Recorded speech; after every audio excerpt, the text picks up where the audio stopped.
The bright side of addiction is recovery. And recovery is as recovery does. In this edition of Recovery Coast to Coast, we're going to visit with a Nashville-based singer-songwriter named Mary Gauthier. She was nominated for a Grammy Award for her CD Rifles and Rosary Beads, and she just celebrated 31 years of continuous recovery. And St. Martin's Press has just released her first book called Saved by a Song, The Art and Healing Power of Songwriting. She continues on the never-ending journey of recovery as she untangled her emotional upheavals over the years, finding purpose in the pain. And then we're going to dip into the audio archives for a visit with Eric J. My co-host for the segment was the very talented Brian Abker, a very good friend of mine. It was a fascinating story of what it was like, what happened, and what it's like now. Eric calls it a recovery field trip. I'm Neil Scott, host of Recovery Coast to Coast.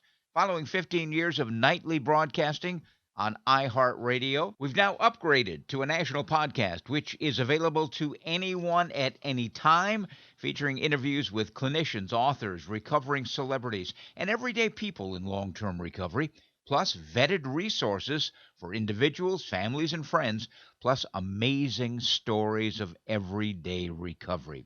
We invite you to enjoy it and to share it with your friends as well. Recovery is as recovery does. Recovery Coast to Coast is sponsored by our good friends at Sundown M Ranch, truly one of the top treatment centers on the West Coast, in fact, in all of America.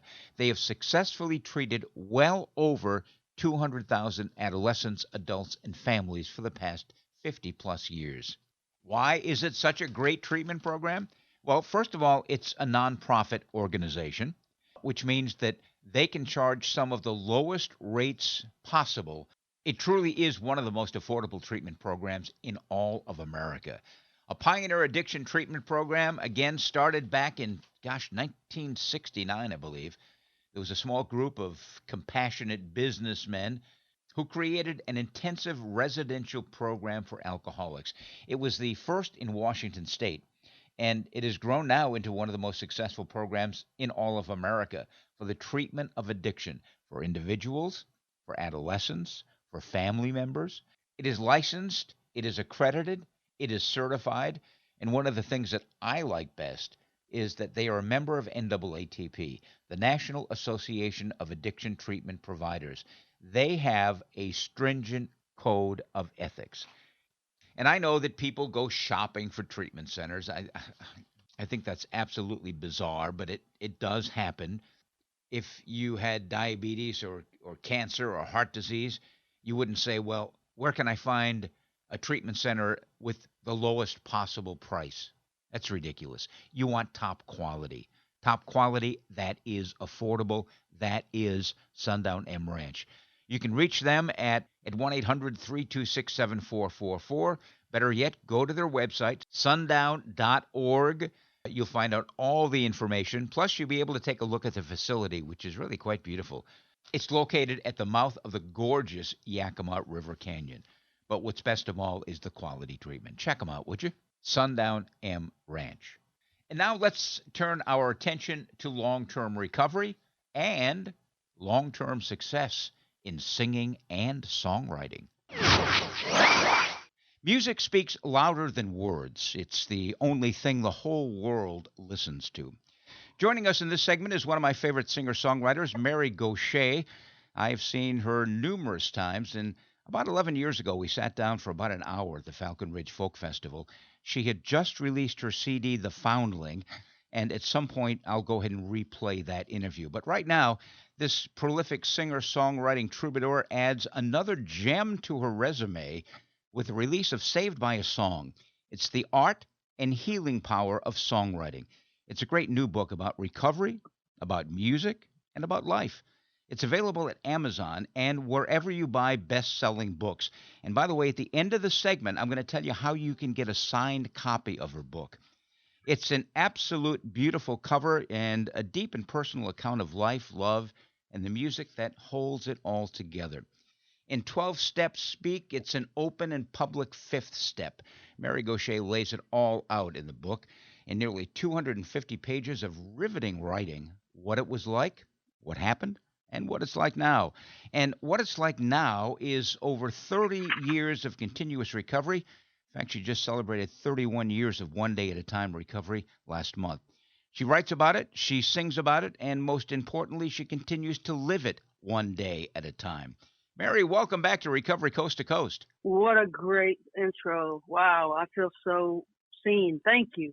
Mary, why the book and why now? Well, I feel like I have something about 30 years of sobriety has given me a story to tell. And music and song have been working in my life alongside 12-step recovery to bring me down a road of spiritual growth and transformation. In the book, I talk about the work that I've done, entering another treatment center at 18 years sober in order to stay sober, and discovering I have more addictions to deal with, not uncommon. After that last go around in treatment, I started working with veterans and wounded veterans through a nonprofit called Songwriting with Soldiers, and using music and song to help do for them what it had done for me. I've been doing that now for 8 years, and I just feel like there's a story here that is bigger than me. It really is the redemptive power of song and music to help us deal with the struggles that so many of us are face to face with in life. You once told me that recovery was like peeling away the layers of an onion. Have you gotten to the center yet? I don't know if we ever do. I think that the journey is all there is. And last time we talked, I was 21 years sober or so. Yeah. Now I'm 31. I don't think that we get healed. I do think that we find peace. I think we're always in the process of healing. If you're an addict like me, you've got an alcoholic like me, you've got a lifelong illness that's going to try to kill you always. It doesn't let up, and there's no cure. But there is redemption. There is recovery. There is so much reason for hope. But I think for me, I get in dangerous territory if I think I've gotten there, wherever that mysterious there is. Healed, recovered, fixed, the center of the onion. No, I'm always doing more work and always presented with more work to do, quite frankly. Maybe I'm just uniquely, particularly broken, but I don't think so. I think I'm sort of an average kind of person in recovery where there's just always more work to do. As a woman in long-term recovery, talk a little bit about the relationship between addiction and trauma. Well, as I began at almost 20 years of sobriety to make sense of the reality that I had childhood trauma. And it took that long for me to even contemplate that that's what was driving so much of my behavior. I worked with some incredibly gifted trauma experts and doctors. And there seems to be consensus now in science and medical science that childhood trauma is one of the leading causes of addiction and alcoholism. And for me, I didn't even know that I had a trauma. Although I knew that I spent my first year in an orphanage and was adopted at about a year old into a family that had a lot of problems. But I wasn't sexually abused. I wasn't, on the street as a baby. I was in the hands of nuns and adopted by people who housed me, fed me. They didn't beat me. There was no reason for me to think I had trauma, but that first year in the orphanage was trauma. Unmothered in the beginning really wounded me. And I didn't know it. I didn't know what was driving the hole inside of me and the terrors at night, the sense of falling through space eternally, just completely untethered feeling. I'd wake up sometimes sweating and experiencing this complete detachment from all of life. Very, very real feeling. I didn't know that that was trauma. So doing the work into my second decade of sobriety gave me an understanding of the relationship between my addiction and what I now understand as trauma, adoption trauma. You got popped for a DUI in early 1990, and that was not only the end, but the beginning of your new beginning, a life in long-term recovery. Are you still active in the recovery community? Oh, yeah. Yeah, I've been doing meetings on Zoom all through the pandemic. Nice. I'm still hanging on to a Zoom meeting with my sponsor, who's in Los Angeles. We're doing it 3 times a week with a group of mostly long-term sober people in the music business or in the film business. And I love my Zoom meeting with my buds and my peers. I absolutely don't want to do this alone. I need my group. I need my fellow travelers to remind me of who I am and what I'm dealing with. You're fortunate that your life partner, Jamie Harris, is A, also a singer-songwriter and tours with you, and B, an enormous blessing in your life, and C, I believe she has a new CD about ready to drop. Yeah, Jamie's in recovery too, going on 8 years sober. Yeah, we're finishing up the sequencing this week. We've got the masters done, and we've got the mastering process on the schedule, so we've got to get the sequence so we can get the mastering done. And then I'm going to try to help her bring the record around and see if anybody wants to put it out. I think that the songs are tremendous, and I'm so proud of her. And I'm excited for what the future holds with her and this record. And just sidebar, this is the first relationship I've ever had that felt stable and solid, and there's not a lot of drama. There's not a lot of overly intense conversations. This is a good one, and God, it took forever. And I go into that in my book that this has just been the final frontier for me. It's been so hard to find stability. I'm 59 years old, and I'm just now finding stability in a relationship. I spent 5 years single, intentionally trying to work through what it was that was causing the instability from my side of the street. Something must have changed in those 5 years, because the next relationship I got into after that was Jamie, and we're doing great. Mary, you were 5 years sober when I think you wrote your first song. And of course, your song, I Drink, is iconic. Are there other songs that reflect your ongoing journey in recovery? I think Mercy Now is very much a recovery song. It talks about I think anyway, it talks about grace and mercy. If you think of grace as a cousin of mercy. Mercy is not getting something you do deserve, and grace is getting something you don't deserve. And I was thinking of myself and our country and the way that recovery's taught me, which is if I start getting this sense that life owes me something, that I deserve something. The truth of the matter is that if justice were absolute, and I got what I truly deserved, given the behaviors during my addiction, I should be dead. So mercy, I live under grace and I live under mercy. And I think the song is a reflection of that. And thank God I don't live under the law, because if the law was absolute, I wouldn't even be talking to you today. I've been saved by a song, been saved by recovery, and saved by grace, mercy. Another one of my favorites is Another Day Borrowed, which we all have another day borrowed. Yeah. I love that title. I wrote that with my dear friend Daryl Scott. And the idea behind the song is we're not entitled to another day. We don't deserve another day. Every day is a borrowed day, and we're handed it through the miracle of life and the grace of whatever power you choose to call the manufacturer of grace.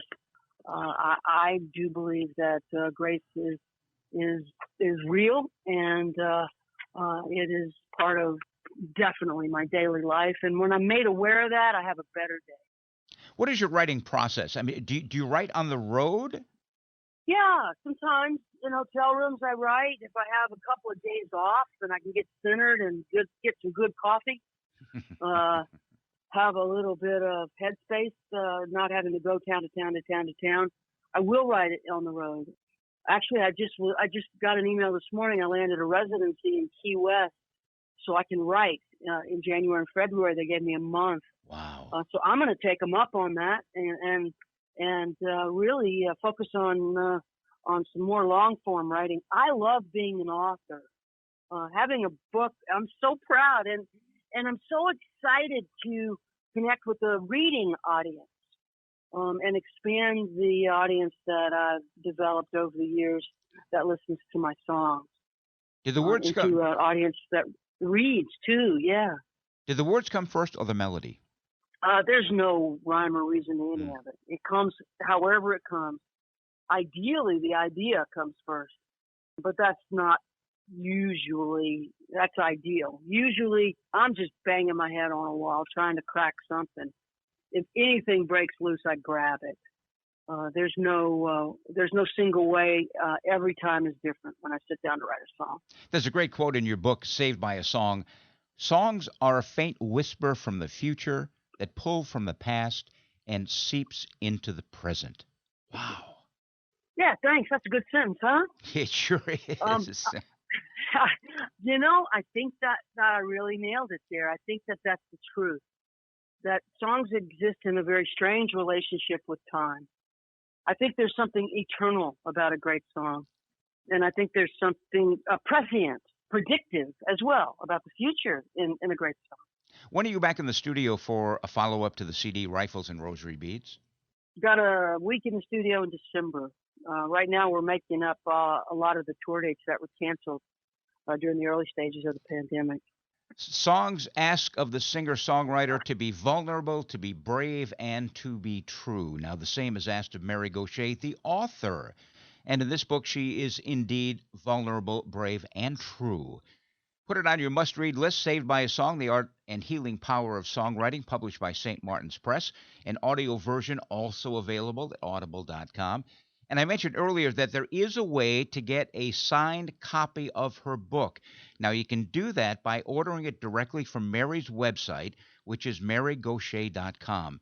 As always, Mary, I want to thank you for your time. It seems you're always on the road finding the true in Troubadour. I'm certainly looking forward to seeing you at the Sisters Folk Festival in October down in Sisters, Oregon. And by the way, Mary's full touring schedule available at marygauthier.com. Mary, thank you so much for this. Wonderful interview. Thank you for your time. Delight. I'm Neil Scott. This is Recovery Coast to Coast. We will be right back. From Mary Gauthier to another person in long-term recovery, Recovery Coast to Coast continues with another story of recovery, this time from a young guy by the name of Eric J. I'll be joined by my co-host, Brian Abker, and we will do that in just 30 seconds. Are you afraid? Afraid of life without drugs and alcohol? There is help and hope at Sundown M Ranch. At Sundown, the focus is on you and your disease. You will learn how to live without depending on drugs and alcohol. Sundown M Ranch is nationally recognized for effective and affordable alcohol and drug treatment programs. Reclaim your life. Replace your fears with hope. Go to www.sundown.org right now to learn more. Let's continue now as we dip into the audio archives. We go back in time with a very interesting conversation that Brian Abker and I had with Eric J. And in keeping with the 11th and 12th traditions of Alcoholics Anonymous, we only use first names, and that's why we're saying hello to simply Eric J. Eric, good evening and welcome to Recovery Coast to Coast. Thanks for having me, you guys. I appreciate it. How are you? Well, very well. You're well, and you've been in recovery now for... My sobriety date is September 26, 2002. And since then, I have recovered from hopelessness. recovered from hopelessness, as well as alcoholism and drug addiction. That's right. When did it begin for you, Eric? I had my first drink when I was 11 years old, I believe. I remember it not because of the euphoric feeling, but because of how I knew I was doing something wrong. Yeah. Guilt, shame? Exactly. That drove my life until I got sober at 36 years old. Guilt, shame, anger, fear. I was consumed by it. What kind of a family? Brothers, sisters, mom, dad? I have one sister. Parents were divorced when I was about 16, 17 years old. Did you get drunk the first time you drank? No, just had a beer, half a beer, something like that, sharing it with my cousin. Do anything for you? Like I said, I only remember it as being as though I was doing something wrong. Yeah. Sneaking around. Yeah, and I think that was I didn't use for probably another 2 to 3 years after that, actually. Went into early recovery at the age of 11. 11 years I didn't old. know what I was doing. All right, a couple of years go past. Now what happens? You're a teenager and you drink again. Drink and drug, actually. Exposed to marijuana in middle school, and then the thing to do became to get together with the buddies on Friday, Saturday night in high school and drink a six-pack of beer. The thing to do became the do-be. Yeah, that as well. in middle school, so did someone say, "Psst, over here by the big toy, I got something for you"? I don't remember it all that specifically, but it was close to that. It was fairly common out there, and I saw it around me, and I was afraid of it, and then finally just got myself into the situation where I was comfortable enough to give it a try. Did fear become curiosity? The fear thing was more of getting caught. I wasn't afraid of what I was doing to myself. I was more afraid of what it was that people were going to think about what I was doing. So, yeah. When did you first get in trouble? I got in trouble time and time again. In one way or another. There were never any real serious consequences, though. One of the things that I reflect back on now is that there were never any consequences for my actions, serious consequences. Maybe getting grounded, can't drive the car. Later on, getting kicked out of class or suspended from school or tickets or things like that. But there were never any real consequences for my actions. So I didn't, that's one of the things that I believe now is that, until I made the decision that things needed to change, it wasn't going to happen. Regardless of what sort of education people around me in my life may have had, people knew that I had problems, and until I made the decision that I wanted things to change, it wasn't going to change. Did you have any role models growing up? Anybody that was kind of looking after you or mentoring you or somebody that you looked up to? Yeah, I did, actually. I mean, my father played a huge part in my life, even though I tried to push him off so that I could do the things that I wanted to do. But, he's a very hardworking, disciplined, responsible person. And, the friends and the people that I surrounded myself with as well were good people for the most part. Mm-hmm. Even the people that I was using with were good people. I just kind of took it to another level. When did your family and friends first kind of figure out something was going on with you? I don't really know. I mean, we've talked about it a little bit in the last 3 years, but it's funny. I had a conversation with my dad about when I was making my amends to him, and he brought up a conversation that we had 10 years prior to that where I told him something in regards to I have a strange thought process. I think and do weird things. And he was like, my father said that I wish I would have recognized from that conversation that there was something going on. And, he didn't. And I did a pretty doggone good job of hiding what was going on in my life. Any addiction in your family? I believe that I have a grandfather that may have been an alcoholic. He really died before I, knew what was going on, but I've heard back that... and some of the evidence regarding alcoholism suggests that it often skips a generation. That, very possible, yeah. Did they realize how much you were drinking and using in your teenage years? I don't think so. No. You were pretty good at hiding. I was definitely one of those people that had the high tolerance, right from the get-go. How did you hide it? What were some of the techniques? Maybe there's some folks listening in right now, some people that have kids, they might be a little bit worried. Maybe they want to look for some signs. How did I just hid it by lying. Denial, lying, avoidance, avoiding the situations that would have gotten me caught, not coming home, coming up with excuses, lying. Yeah. You know, it's another thing that I have reflected back on since I got sober is that I hadn't crossed the path of anybody in my life that I hadn't lied, cheated, or stolen from in some way or another. And that's pretty eye-opening thing. Now, as you're in your teenage years, I assume you're hanging out with people who are doing the same thing you're doing. Oh yeah. Oh, yeah. Yeah. Birds And- of a feather. And I drew myself right to that as much as I possibly could. I mean, that was where I felt accepted. Did you get trouble with the law? A little bit. Yeah, nothing serious. I've never had a DWI, and I drove just about every time I had the opportunity to when I was drinking, right up until when I got sober. Most alcoholics who get popped have been driving an average of 80 times while, under the influence. 80 times a year, I think he said, and that was me. And I felt like I was fine every time I did it. Of course you did. Yeah. Did you ever get popped for a DWI? Never did. Got pulled over a couple times. How'd you get out of it? At lower, hadn't drank as much. Right. And, I took the test a couple times, and they let me drive away. Took a breathalyzer or a field sobriety test? He took a written test. I believe, yeah. It's a good thing we can laugh about this. That's one of the great things about this deal. So, yeah, it is. I took the breathalyzer once, and I think I was like 0.08 when it was 0.10. Yeah. So, walking on thin ice, needless to say. So, talk about the escalation of the disease and how it was affecting you in terms of your relationships in life. It really affected me. I got to a point where the lying became so common that I pushed everybody away from me. I went long periods of time without talking to my parents. Mom and dad, years at a time. Sister, years. You had moved out by this time. Exactly. Yeah, I'm talking about in my 20s, and actually, I moved away from my parents when I was, I believe, 15 years old. Went and lived with a different family. But I pushed those people away from me because I wanted to do whatever I wanted to do. I mean, that was, I like I said before, looking back on it, my alcoholism was just a selfish thing. I mean, I'm afflicted with self, and as a result of having done what it was that is suggested that I do, that's been taken away from me. Did you try to quit on your own? I tried different things. I had, different incidents where, I thought to myself, well, maybe drinking isn't the best thing for me to do. I'll just smoke marijuana. I had a bad incident smoking marijuana, some sort of panic attack. Ambulance came, picked me up, took me to the hospital. Better quit doing that.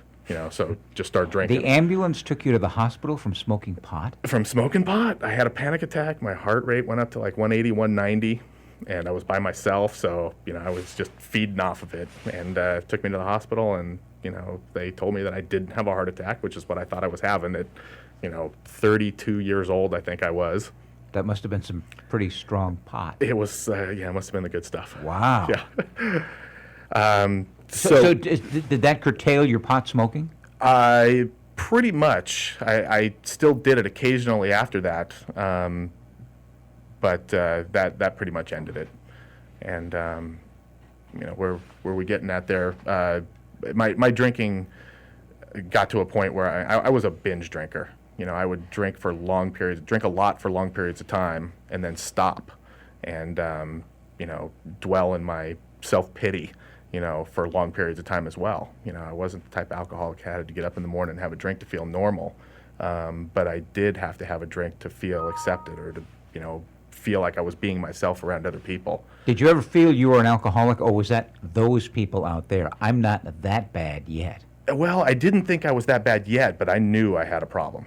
I actually would joke around about it with my friends that, no more denial, I'm an alcoholic. If I was on a, 24, 36, 48-hour drinking binge or something like that, it was a joke to me.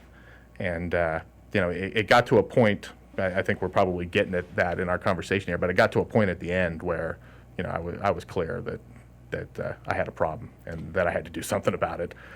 Did anybody say, hey, Eric, you need some help? No, not from that standpoint. I mean, there were different times in my life where people told me they thought I needed help. dear woman to me that I lived with after I moved away from my parents when I was a kid, and spent some time with after I got out of treatment, actually. She mentioned to me a few times that, ADD type things, and, my mom would mention to me at times in my life that there's, something going on here. You need to get some help. So. Go back to your binge drinking just a little bit, because I think that's very common among a lot of people, especially you're talking about college students out there that are partying all the time, and we start talking about binge drinking. What exactly was involved? Was this where you'd go on a 2 or 3 day bender without any sleep and you drink continuously, or was it Friday, Saturday night you were getting loaded to the gills and then come the weekday you would stop? Talk about the binge drinking. Yeah, over my 20 plus years of drinking, pretty much any type of incident or drinking experience, I had it. Drinking for days at a time without any sleep. Exactly. But my big thing was, like what they talk about in the big book, is just that phenomenon of craving took over with me. Once I got it in me, I typically didn't stop until either the bar closed, I ran out of money, or the alcohol was gone. No matter what the situation was. Drink alone? Rarely ever. Rarely ever. Yeah. You had enough drinking buddies. I had enough drinking buddies, but I also felt like I was, it was a normal thing to go out, to be somewhere, to drink with other people. Parties, bars, wherever, didn't matter? Typically bars. Typically bars. I drove myself to bankruptcy, spending money in bars. Did you have a girlfriend at the time? Were you looking for one? Was that part of it? I did have girlfriends off and on throughout this whole period of time, and that was another thing that made me feel normal, having that type of relationship. And then when that type of relationship went away, typically because of my actions, then, the drinking would get worse. But I typically spent time with women that, wanted to drink as well. Did you have a drink of choice? What was your preference? By the end, pretty much anything. Anything in a bottle? Yeah. Light beer, scotch, the whole gamut. What was the worst thing that happened to you, maybe in a drinking episode? Whether you were drunk at the time, or maybe something you did to somebody or said to somebody that you look back on and go, ooh, that was not good. Yeah, there were a few different things. I got in a fight. Me and my best friend got in a fight with 3 or 4 guys down in Madison Park, and I kicked one of the guys in the head. And so that was something, that I did when I was like 24 years old, that, it beat me up. And I thought about that type of thing and didn't want to get involved or didn't want to be in that type of incident again. And then there were other things. I hit my girlfriend once, when I was, drunk. And, just many, many different incidents. I mean, it's 23 years of drinking. It's, it's an endless book. An endless book. And then finally you get to the point where the light comes on and you sort of realize, hey, I need to do something for myself here. What was that, and when did that happen? Right. Well, I like to say that I needed to do something for myself, but in all honesty, it just got to a point where I was so ashamed of the way I was. I mean, I got to a point where I hadn't made my car payment in a couple months. I hadn't paid my rent. Credit card bills had backed up, and it was a pretty common situation for me to go to dad, or go to somebody to try to get help to get out of those situations. And you were making plenty of money at the time, holding down a good job, or were you bouncing from job to job, or? I held down good jobs for long periods of time. But at that point, the job that I was in, I pretty much just went to work when I needed to make money, a commission situation. So, it got to be, where I was bankrupt. I was every way, emotionally, financially, spiritually, everything. Just drained. And, I went to ask for help. I mean, I go to ask for help Wednesday, September 25th, about 4 o'clock in the afternoon. I call my dad and mention him, Dad, I got to talk to you. I need some help. And he says, well, why don't you come over for dinner tomorrow night? And that was, Thursday, September 26th, my sobriety date, that he had me come over for dinner. But after I called him that night, straight off to the bar, dozen beers, meet my buddy, back to his place, watch the end of Mariners game, scotch and other party favors start flowing. So that was my solution. That's what I went and did. I'm asking for help, but I still go right back to it. So, was it in the back of your mind at all that, I want to have one one big hurrah before I go and ask for help? Not at all. I was No, just doing the that's normal just- thing. Just what you do. Yeah. I didn't know that there was something else out there, and I was soon to find out there was. What happened at dinner? Never made it to dinner, actually. Never made Yeah, it to. Guess we who's coming to dinner? Nobody. Pulled this all-nighter with the friends, and 5 o'clock in the morning or so, my friend says, I got to get ready and go to work. And I actually had a business appointment of some sort at like 8:30 that morning. And you were blowing booze. oh yeah. Oh yeah. And, you know, I had already asked my dad for help, and I'm sitting there after my buddy. He either has already left for work, and I'm at his house, and I just am sitting there thinking, what am I doing? And that was the same thought that I had, same thought process that I had had for, you know, the better part of 20 years at that point. I kept doing the same thing. I couldn't figure out why. I couldn't set it down. Go to the bar for a beer or two, and next thing you know, it's midnight. I'm 10 beers into it, thinking it's all right if I don't get home and go to sleep until 3 or 4 o'clock in the morning. And you had planned just to stop and have one drink. Stop and have a drink at the bar. That night, yeah, that was definitely my plan. Yeah. But phenomenal craving took over, and that was, you know, I didn't know any other way. That I was doing what I normally did, but I really beat myself up. So anyhow, 5 o'clock in the morning, I'm like, I can't believe I did this again. What am I doing?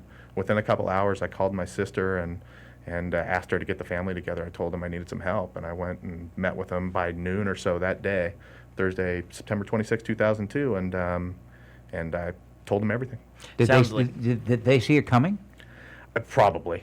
I think my stepmom definitely saw it coming. She's a counselor of some sort, and you know, I think she kind of knew. I don't know to what extent other people knew. That sounds like a self-intervention, calling your sister to get the family together. Yeah. Usually you hear about interventions where the people come together to get you. You were getting your family together. What was the reaction? I think I had done such a good job. I don't know how I can call it a good job, but playing the game for so long before that. I mean, I had isolated myself from them. I think they were afraid to approach me possibly in just fear that I'd leave them again and they wouldn't see me for years. My sister told me multiple times that she was afraid that I was dead, you know, when I disappeared for years at a time. But anyhow, the reaction was one of, you know, boy, I think it's a good thing. So that who's you're asking present for at help. this self-induced intervention? That's a good point, Brian. Yeah. It's an intervention in reverse, where the alcoholic addict brings all of the people together and says, "All right, I want you guys together because I'm in need of help." Right, the four people that mean more to me than anything in the world: my father, my stepmom, my sister, and her husband. Yeah. And so you lay it out to them. What happens? Stepmom has some experience with this, and so she hooks me up with a evaluation of some sort. Assessment, right. And so I go meet with this gentleman at Valley Medical Center in Renton on Friday, so the day after my sobriety date, and you know, and I tell him everything. And he asked me, "Is it okay if I share what we talked about with your family?" And I'm like, "Yeah, that's fine." You know, at that point, I didn't want to live that way anymore. And if there was going to be an option, I was going to take it. And he, at the end of the conversation, he suggested, well, he asked me a question. He said, "What do you think you need?" And I'm like, "Well, I don't know. You know, some sort of group counseling, psychotherapy. I don't know, water torture. What do you do?" You know, he said, "Well, I think you need to go into inpatient therapy. You know, inpatient treatment center." And I was just like, "Whoa." I don't really think I need to do that. I'm not that bad. Yeah. You know, I mean, I'm bad, but I'm not. You're going to send me away? Right. So was there some hesitancy then? Oh, absolutely. Oh, you know, the book talks about contempt, and I had it. Yeah. I had another meeting to get together with my dad on Monday after my Friday assessment, and he went to the treatment center that I went to and did a little tour, and we met on Monday night, the day before I went into treatment, and you know, he had been there, and he said, "Well, I think this is something that you need to go do." And the funny thing is, his next line after that, something that sticks out in my head. He says, "And if you decide not to do it, we're going to have some serious problems." So 24 hours later, I was checking myself into a treatment center. A popular one over there in Kirkland that I think a lot of people go to from around here, and That would be Lakeside Milam. Lakeside Milam. Excellent program. Yeah. as it's turned out, it's the best thing that ever happened to me. How did you get turned on to Lakeside Milan? Well, it was something that my family members searched out. Funny thing is, I had a buddy. The first AA meeting that I ever went to actually was at the old Lakeside Milan down by the lake, and I had a buddy that was there, and he was actually my boss when I was in college at this job I had in college, and I took him to his 1-year coin meeting on a Sunday morning. It was either a Saturday or a Sunday morning back probably around 1989 or something like that. And I was hungover, just reeking of booze. He takes me there, and I'm a little fascinated by what it is that he's going through. And I can sense change in him and that type of thing. And we go out to lunch that day and we're talking about it.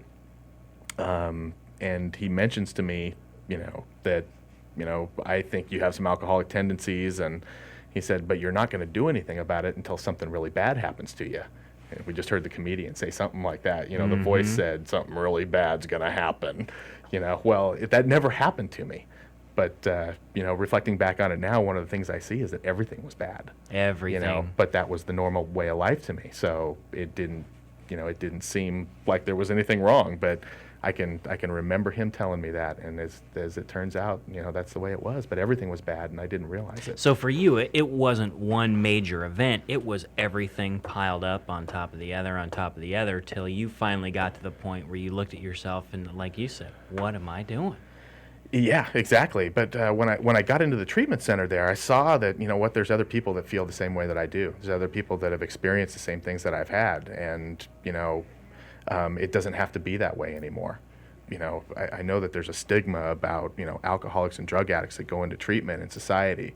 It was like the most relieving thing to go there and see that there's other people. And then the counselors and the people that come in from the outside that come talk to us, it's like, okay, it's okay. I got a problem, but it doesn't have to be the way that it was. So you didn't go begrudgingly. You were more than happy to be there once you saw what you were getting into? For the most part. I still was in that fog. It's, it's funny. One of my best friends came to visit me, and he asked me the question. And I think it was, I'd been there 5-10 days, something like that. And he was like, "Well, are you going to be able to come out and have a beer with the guys after this?" And I was like, "Well, no, I don't really think so." It's still, I was like, I didn't really know what I was doing or where I was at, but it was the beginning of the path that I've been on to get to where I'm at now. So you didn't realize where you're going. Obviously, your friend didn't realize what was involved with the disease of alcoholism and the fact that you can't drink once you get yourself squared away. Right. Yeah, and that same gentleman is still my best friend in the world, and he's fascinated by what it is that I'm doing. Words of wisdom from Eric J. He went through treatment only once. They prescribed some things for him in treatment and said if you follow these particular guidelines, there's an 89% chance that you're going to make it. And you followed those guidelines. Yeah, like I said, because I didn't want to continue living the way I was. Was your family involved in the treatment? Yes, they were, actually. Everybody wrote one of those, I guess they call them effects letters, that they read to you, and that was an eye-opener. And my dad and sister went to a bunch of the family events as well. Yeah, that's a real good program over there. Yeah. Yeah. So what happens when you, quote-unquote, graduate?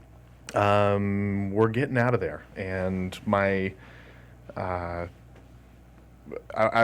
got down to the last couple days, and I didn't want to leave.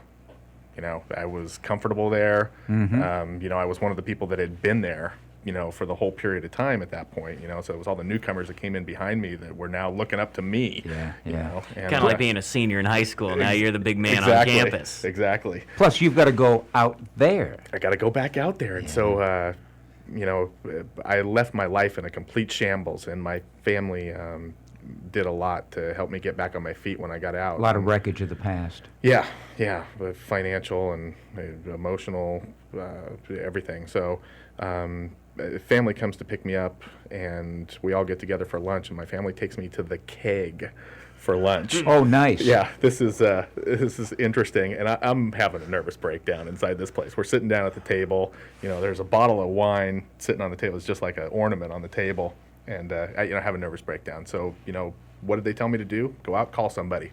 So I go out there and call my first sponsor, and he helps me put me at peace with where I'm at there. So, but as I was getting out of there, a gentleman named Dave, very dear to me, and his experience has been a huge guiding influence for me. So I approach him as I'm leaving the place, and I ask him what I do next. And he tells me that when you get out of here, you need to do, what it is that's suggested. Find a home group service position, find a sponsor that is going to sit down and read the book to you and explain to you what the circle and the triangle mean.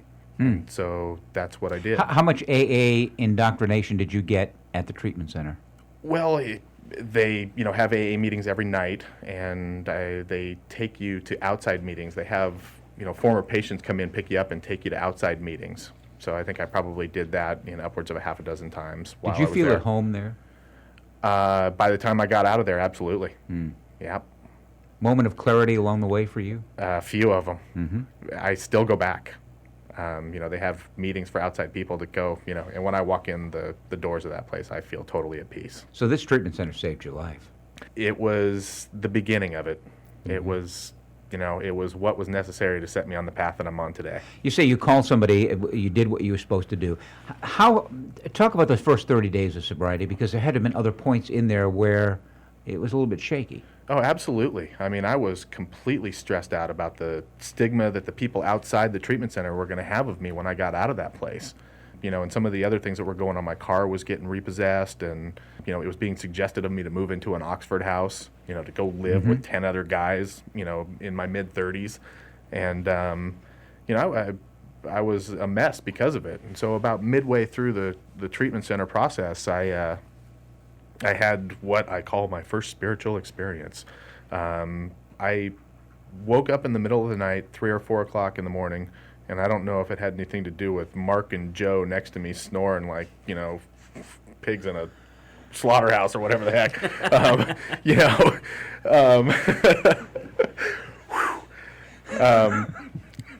They were snoring. Yes, they were snoring. And I woke up in the middle of the night, and I was wide awake, which is not like me, and I just felt like everything was going to be okay.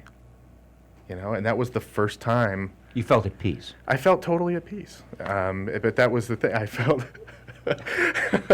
that was the first time that I had felt that way, where I felt as though everything was going to be all right, regardless of what happened. My car was going to get taken away, move into an Oxford house, regardless of what people think of me, everything's going to be all right. So, and it has been all right. We're having a good time here.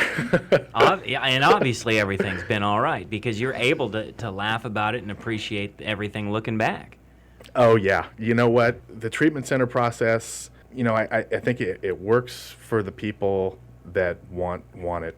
But that's just the beginning. That is absolutely just that's the beginning. That's why one of the words I cannot stand is aftercare, because that implies that there's an option that you go through treatment, and there's this aftercare if you're interested. What it really is, Eric, is continuing care. Yeah. Because it is a process, and it's a growth period. And just as alcoholism is progressive destructively, recovery is progressive on a positive note. It does get better as you advance in your recovery. That's one of the things that I reflect back on now is I can't believe how good it's gotten, and it just keeps getting better every day. And I don't know, I'm so analytical about everything. Math was my specialty in school, so I have to understand why things happen the way they do. As soon as I stopped trying to figure this thing out and just went along with what it was people said, and all of what people said ended up coming true. Life isn't perfect is one of them. And you're still going to run into those roadblocks. And stuff happens. Oh, yeah. And then you deal with it in a different way. You don't lie. You don't cheat. You're able to have relationships, and you're able to really be who you are and not someone you're trying to be. It's an amazing thing. It's a gift. And you did all the things I told you to do. You got a sponsor? Yep, sat down with him once a week for the better part of a year, and he read the book to me and explained to me what the circle and the triangle mean, and that is what changed my life. Explain how that did change your life. I didn't have any knowledge of those types of tools. The way that I was seemed like the normal way of life, and I didn't want to live that way anymore, and I didn't know what else to do. The solution as described to me by my sponsor, who had experienced the same thing that he was trying to parlay to me. And it didn't just happen, like I was saying. As soon as I stopped trying to figure it out and just went along with it, one of the things that was told to me in early sobriety is that you're not going to have any faith in anything until you start to see results from it. Well, that's all I've gotten out of this is results. The things you talked about, my relationships are better. My relationships with my family, my friends, my coworkers. Financially, I'm in a much better situation. I want to get out of bed every day. I want to go be involved with the fellowship. How many meetings a week do you go to? I have 2 regular meetings that I go to, and then I try to throw another one in every once in a while. I'm sponsoring other people now. And what has been the highlight of your recovery so far? Today. Right, being here with you guys on my recovery field trip, it's like, what's next? You never know what's going to happen on these field trips. We were talking before the show, and he said, I feel like I'm on a recovery field trip. Well, you are, my friend. That's right. Well, yeah, welcome to the recovery zone. Yeah. So you do a lot of fellowshipping now with other recovering people. Absolutely. I hear a lot of people say things about how, doing these things is what keeps you sober. I look at it as though it's the circle and the triangle tells me to do these things. When I'm, things are going good, or if I'm struggling, my sponsor always told me, regardless of how things are going, pray about it, go to a meeting or, communicate your feelings to somebody. And if all else fails, stop feeling sorry for yourself and do something for somebody else. And by living by those principles, it gives me everything that I need. What do you say to someone out there who thinks, well, I tried AA, it doesn't work. I've been through treatment, it doesn't work, and there's no hope for me? Right. One of the things that I heard in early sobriety is that besides this being a self-diagnosis thing, you've got to want it. That's been my experience, and that's what I've seen other people go through. If you don't want this thing, or if you're not sure it's going to work for you, it won't. But the people that have tried AA and it hasn't worked, or they walk away from that, saying it isn't going to work for me, or I can't find anything in there. If you don't feel connected to this deal, then you're not. And the only way that you're going to get connected is to go put your hand out and, share your experience. And hear the experience of others. And you certainly have shared with us your experience, strength, and hope. That wraps up edition 1510 of the national podcast Recovery Coast to Coast, featuring one of America's top singer-songwriters, Mary Gauthier, who just celebrated her 31st year of continuous recovery, and her first book, Saved by a Song, The Art and the Healing Power of Songwriting. Available wherever best-selling books are sold, and if you want a signed copy, visit her website, marygauthier.com. Now, if you've enjoyed this edition of Recovery Coast to Coast, and I certainly hope that you have, we would love to hear from you. First of all, please hit the subscribe or follow button. It's absolutely free, and you'll be notified the next time we publish a podcast. Secondly, send me an email. I'd love to hear from you. recoverycoasttocoast@comcast.net. And third, feel free to write a review of our ongoing podcast. And lastly, kindly tell one or two of your friends about our podcast. That really helps us to carry the message. And join us next time for America's Voice for Recovery, Recovery Coast to Coast. And if you know someone who is experiencing problems with alcohol or any other drug, here is the 24-hour national helpline that offers free information and confidential treatment referrals, and there's Spanish-speaking individuals available as well. 1-800-622-HELP, 1-800-622-4357. And another shout-out to our great sponsoring organization. They've been with us since the very beginning. We love them. Sundown M Ranch, successfully treating addiction for the past 50-plus years. Sundown.org. I'm Neil Scott, reminding you to stay healthy, live in gratitude, and be kind to others. Remember, the bright side of addiction is recovery. Pass it on.